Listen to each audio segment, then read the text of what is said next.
Emma Decaune, victime d'Harvey Weinstein, elle a témoigné pour sa fille. Malgré son traumatisme, l'actrice a fait entendre sa voix. Début octobre éclatait un scandale qui a dépassé les frontières américaines, celui d'Harvey Weinstein, accusé d'agression sexuelle. Car parmi les nombreuses victimes du producteur, qui était l'un des plus puissants d'Hollywood, se trouvait notamment Emma Decaune.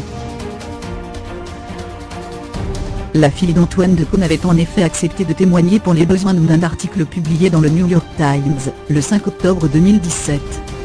Des déclarations sur lesquelles l'actrice de 41 ans est revenue au détour d'une interview pour Téléstar. Je suis assez fière de l'avoir fait, car il était temps que les choses bougent. Mais je pense que nous n'en sommes qu'au début, a confié Emma Decaune dans un premier temps. Elle a ensuite regretté que la parole ne se libère pas plus en France. Je pense que nous sommes aussi concernés en France. Je ne sais pas si c'est lié à notre culture, à la peur, à des silences achetés. Je trouve curieux qu'il n'y ait pas eu de grosses révélations chez nous. Quoi qu'il en soit, la maman de Mila, née le 9 octobre 2002, fruit de son ex-union avec Sinclair, n'a pas hésité à prendre la parole, et espère que cette affaire permettra de changer l'attitude de certaines personnalités puissantes à l'avenir. Elle a aussi admis que sa fille a été l'une des raisons pour lesquelles elle est sortie du silence. Cela n'a pas été facile de prendre la parole dans cette histoire traumatisante. J'avais vraiment besoin du soutien de ma famille. J'ai aussi beaucoup pensé à ma fille de 15 ans. Il faut faire place nette afin que pour cette nouvelle génération, la promotion canapé ne devienne pas un passage obligé.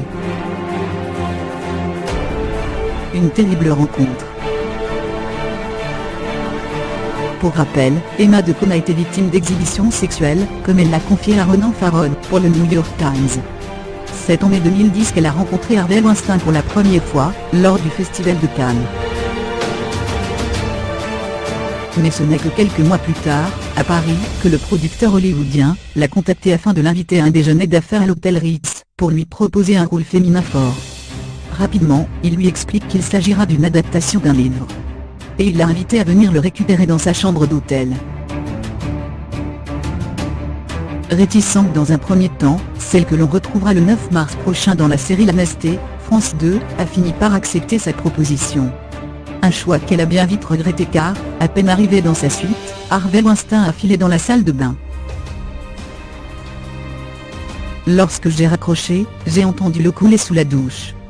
Je me suis dit, qu'est-ce qui se passe bordel, il prend une douche, a-t-elle déclaré. Elle le découvrira quelques minutes plus tard nu devant elle, avec une érection. L'homme de 65 ans lui a demandé de s'allonger sur le lit, assurant que plein d'autres femmes avaient fait ça avant. Antoine Decaune, un papa fier.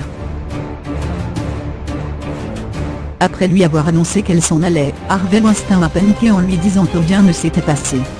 Elle a fini par claquer la porte de sa chambre, bouleversée par ce qui venait de se produire. Les heures qui ont suivi, le prédateur l'a appelée sans relâche en lui répétant que rien n'était arrivé. Quelques heures après ces révélations glaçantes, Antoine Decaune avait réagi lors d'une chronique pour son émission culturelle Popopo. Il évoquait la dure réalité du monde actuel, où les femmes, et peut-être encore davantage dans le monde du spectacle, sont souvent victimes d'hommes de pouvoir, prédateurs sexuels qui abusent de leur position, et parfois des femmes tout court.